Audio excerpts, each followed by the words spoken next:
sangat menyedihkan, memprihatinkan, dan membuat kita merasa geram. Bagaimana mungkin seorang anak yang usianya 19 tahun bisa tersenyum di depan kamera setelah membunuh ibunya sendiri dengan tusukan pisau di wajah dan leher ibunda yang melahirkannya. Inilah generasi ketika orang hanya diajarkan kecerdasan intelektual semata, tanpa kecerdasan emosional, tanpa kecerdasan spiritualitas. Kecerdasan emosional adalah kemampuan untuk merasa, what do I feel? Orang menyebutnya EQ atau emotional quotient. Dan itu tidak pernah diajarkan di bangku sekolah, apakah SD, SMP, SMA, atau bahkan sampai universitas. Apalagi kecerdasan spiritualitas.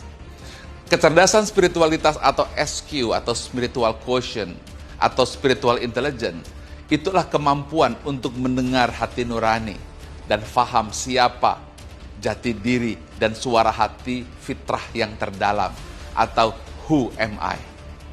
Kita terbiasa mengabaikan emosi, terbiasa mengabaikan hati nurani, sambil berkata bahwa emosi dan hati tidak berpikir, tapi ini yang berpikir. Dan inilah yang terjadi.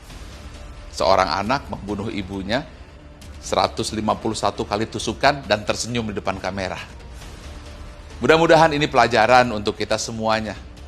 Bukan hanya di Indonesia, tetapi juga di Malaysia dan di seluruh dunia.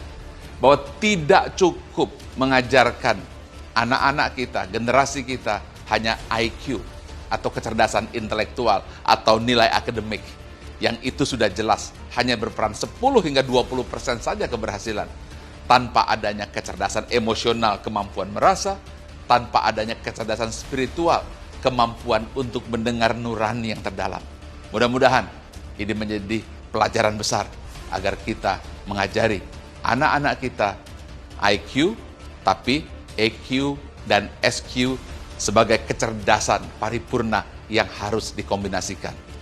Ingat, mengajarkan orang tanpa hati nurani tidak mengajar sama sekali.